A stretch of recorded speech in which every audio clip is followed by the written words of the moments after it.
महाराष्ट्र राज्य सहकारी संघ मर्यादित पुणे त्याचं संचालक मंडळ कक्षाचा उद्घाटनाचा कार्यक्रम, या कार्यक्रमाला व्यासपीठावर उपस्थित आहेत महाराष्ट्र राज्य सहकारी संघ मर्यादित पुणेचे अध्यक्ष माननीय नामदार श्री प्रवीणभाऊ दरेकर।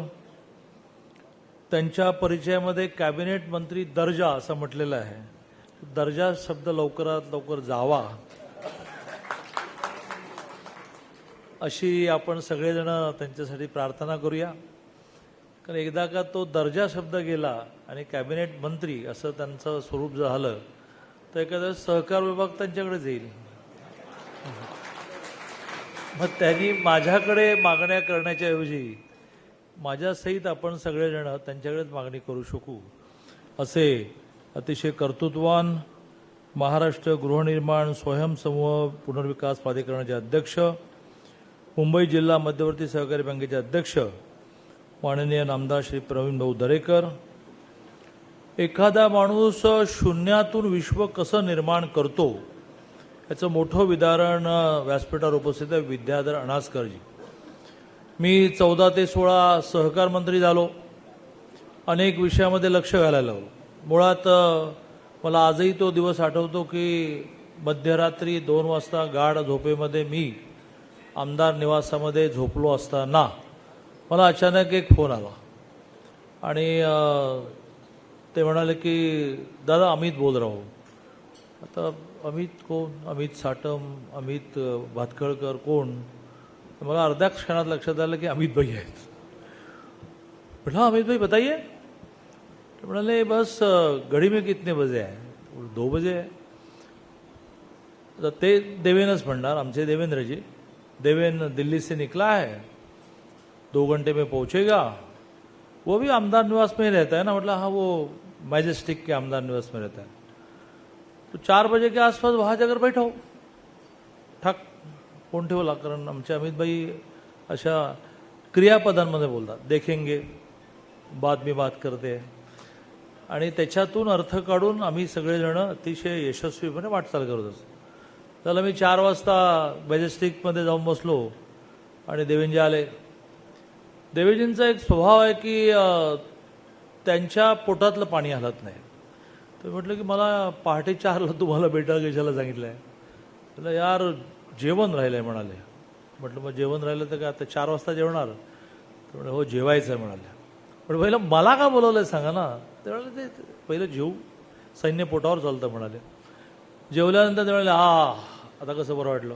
काही नाही, 11 वाजता शपथ घ्यायची। कसली शपथ घ्यायची? एका गिरणी कामगाराचा मुलगा तुम्हा सगळ्यांच्या आशीर्वादाने आमदार झालो, आता शपथ कसली घ्यायची आहे? शपथ घेतली। घाबरून अमितभाईंना आभार मानण्यासाठी फोन करताना म्हटलं की भाई पूरी जिंदगी प्रवास करने में गई। मी अखिल भारतीय विद्यार्थी परिषदेसाठी 13 वर्ष घर सोडलं, 1 जिल्हा 3 जिल्हे 1 राज्य 3 राज्यासाठी ऑल इंडिया जनरल सेक्रेटरी झालो। त्या काळात 13 वर्ष माझ्याकडे गुजरात होतं, त्यामुळे अमितभाईंशी मोदीजींशी खूप जवळीक।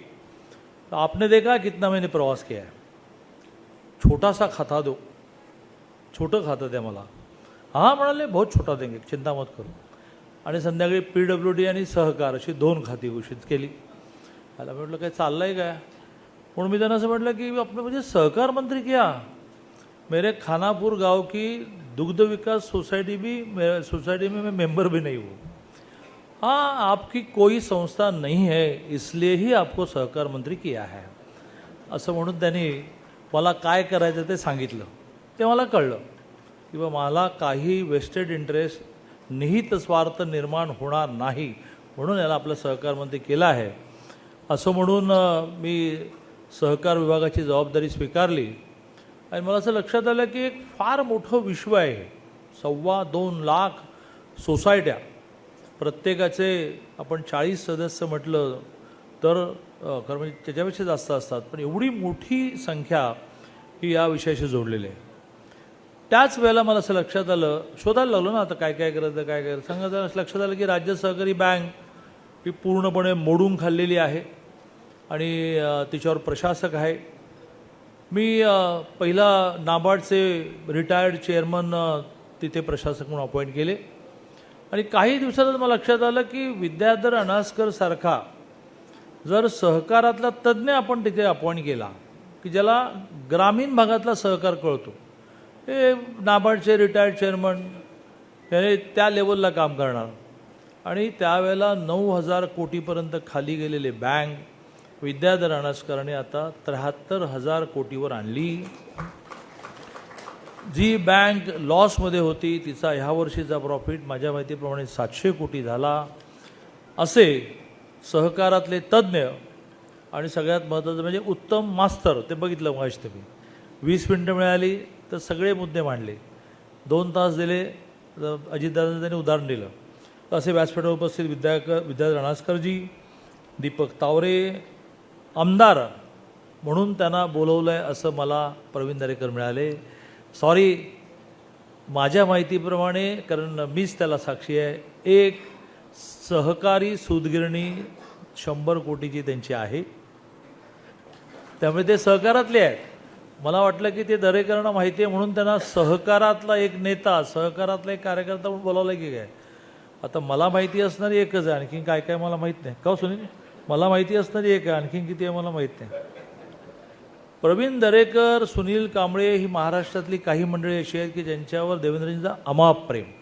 त्याचं उदाहरण सुनील कांबळेची सूतगिरणी आहे. माझ्याकडे नवीन सरकारमध्ये पण टेक्स्टाईल आलं, सूतगिरण्या माड्या आल्या, तर देवेंद्रजी मला म्हणाले की त्याला एक मागासवर्गीय सहकारी सूतगिरणी द्यायची आहे. म्हटलं सुनीलला मी कॉलेज लाईफपासून ओळखतो, तो काय सूतगिरणी उभा करणार. ते म्हणाले की त्याला सूतगिरणी हवी आहे, ती आपल्याला द्यायची.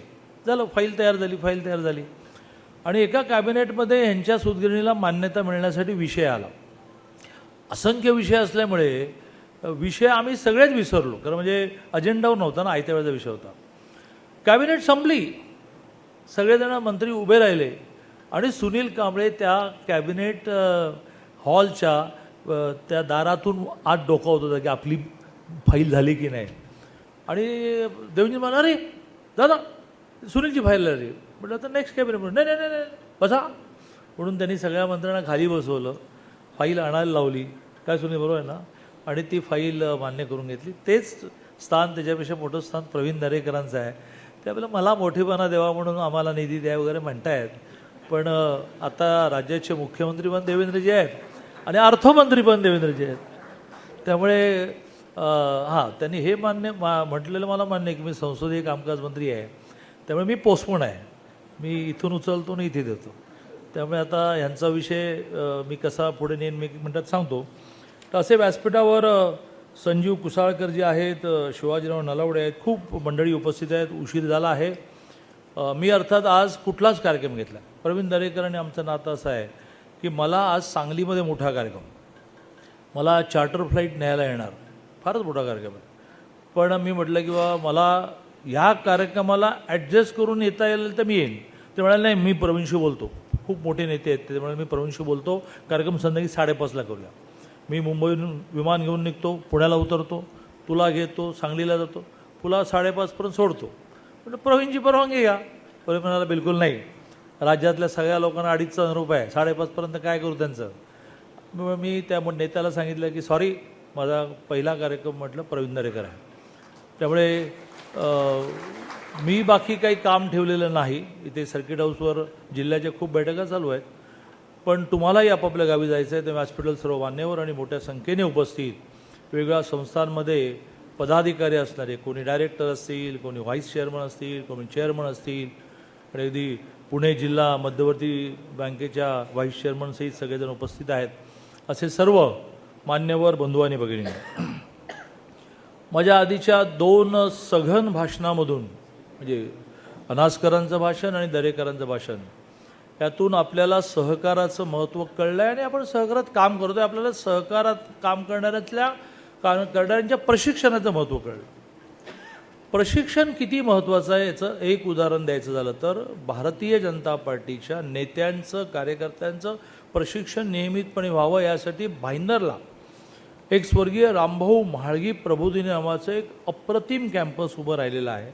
आपण पाहायला गेलात तर तुम्हाला दरवर्षी इथे एखादं ट्रेनिंगला आलं पाहिजे असं वाटेल. स्वर्गीय अटलजी ज्याला मयनगरी म्हणायचं, इतकं सुंदर आहे. प्रशिक्षण उत्तम होतं. त्याचे चेअरमन होते प्रमोद महाजन, मी त्याचा जनरल सेक्रेटरी होतो. प्रमोदजी मला नेहमी म्हणायचे की दादा जेव्हा राजकारणातून मला सुट्टी मिळेल ना, मला रामभाऊ म्हाळगी प्रबोधनचं काम करायचं. ट्रेनिंगला पर्याय नाही. राजकीय क्षेत्र आणि सहकार क्षेत्र असं आहे की ज्याच्यामध्ये काम करण्याला वाटतं की मला ट्रेनिंगची आवश्यकता नाही, मला सगळंच कळतं आणि थोडक्यात काही कळतच नसतं. आणि मग काही झालं की लाख रुपये फी देऊन वकील बोलवलं. अरे तुम्हाला माहिती पाहिजे की कायदा काय, तुम्हाला माहिती पाहिजे की आर्ग्युमेंट काय. माझ्याकडे एक माणूस असा आहे की जो लॉजिक डेव्हलप करण्यामधला मास्टर आहे. भले भले 5 लाख रुपये पर नेटला घेणारे वकील, पण मला ह्या माणसाला सांगायला लागतं की ह्या केसमध्ये लॉजिक त्याला समजावून सांग, आणि तो लॉजिक समजावून सांगतो, केस आम्ही जिंकतो. महाराष्ट्रामध्ये मराठा आरक्षणासहित 17ला हायकोर्टात जिंकली, सरकार गेलं सुप्रीम कोर्टात हरलो, पण महाराष्ट्रामध्ये मराठा आरक्षणासहित कुठली केस हरलोच नाही. याचं कारण काय, तर कायद्याचा अभ्यास आणि कायद्याचं लॉजिक मांडायला आम्ही शिकलो. आणि त्यामुळे अतिशय ट्रेनिंगचं महत्त्व आहे. आणि ते लक्षात घेऊन प्रवीण दरेकरांनी या संस्थेमध्ये निवडणूक होऊ नये, एकमताने निवडणूक व्हावी असा प्रयत्न केला. 33 जिल्हा बोर्ड आहेत, 13 प्रशिक्षण केंद्र आहेत, इतक्या सुंदर इमारती आहेत. कारण प्रशिक्षणाला वातावरण हे सुद्धा महत्त्वाचं असतं. रामभाऊ म्हाळगी प्रबोधन गेला तसं लक्षात येईल की त्याला वाटेल जे का मयनगरी म्हणायचं, निम्मा ट्रेनिंग तर त्या वातावरणामध्ये होऊन जातं. तेव्हा खूप चांगल्या वास्तू असल्यामुळे दरेकरांनी हा निर्णय केला आणि ही संस्था आता ते लीड करतायत, नेतृत्व करतायत. ती नीट चालावी ह्यासाठी त्यांनी काही मागण्या केल्या. एक मागणी केली की जे प्रशिक्षण शुल्क सहकारी संस्था नव्हतं ते काय अमाप नव्हतं, प्रॉफिटशी रिलेटेड होतं. ज्या संस्था लॉसमध्ये चालतात त्यांच्याकडे कोण पैसे मागेल, पण प्रॉफिट कमवता तर थोडे पैसे प्रशिक्षणाला द्यायचं, तुमच्याच लोकांचं प्रशिक्षण होणार आहे ना. आणि त्यामुळे मी आल्या आल्या सहकार आयुक्तांना सूचना केलेली आहे की त्याने हे शुल्क नॉमिनल, ज्याच्यातून संस्थांना तो भार वाटणार नाही, असं शुल्क लावण्याची फाईल मूव्ह करावी. प्रवीण दरेकरांनी म्हटलं ते खरं आहे की मी संसदीय कामकाज मंत्री आहे, त्यामुळे अधिवेशनामध्ये कुठला कायदा आणायचा, कुठला आणायचा नाही, कुठला मागे घ्यायचा, याचं कोऑर्डिनेशन मी करत असतो. 12 जूनला अधिवेशन सुरू होत आहे, पावसाळी अधिवेशन. त्याच्या आधी जरी फाईल तयार केली तर आपल्याला हे सरकारी अनुदान शिक्षण निधी सुरू करता येईल. दुसरा मुद्दा जो आहे तो सरकारी अनुदानाचा. आता अनासकरांनी म्हटल्याप्रमाणे एक बजेट तयार करा की साधारणतः वर्षभरामध्ये किती लाख लोकांचं प्रशिक्षण आम्ही करणार आहोत, त्याला फॅकल्टी किती लागतील, त्यांचं मानधन किती लागेल, येणाऱ्यांना काही प्रवास खर्च द्यायचा असतो का, असं एक तुम्ही बजेट तयार करा. त्या बजेटमधून तुमचा जो शिक्षण निधी आहे तो वजा झाल्यानंतर तूट समोर येते, त्या तुटीला आपण सरकारकडे मागू. मग ती तूट 5 कोटी पण येईल आणि 50 कोटी पण येईल. महाराष्ट्र शासनाकडे बाहेर लोक किती म्हणत विरोधक की कर्जबाजारी झाल्या वगैरे, असं एक कर्जसुद्धा जो फेडू शकतो त्यालाच मिळते, तर वेळेने येत लोक.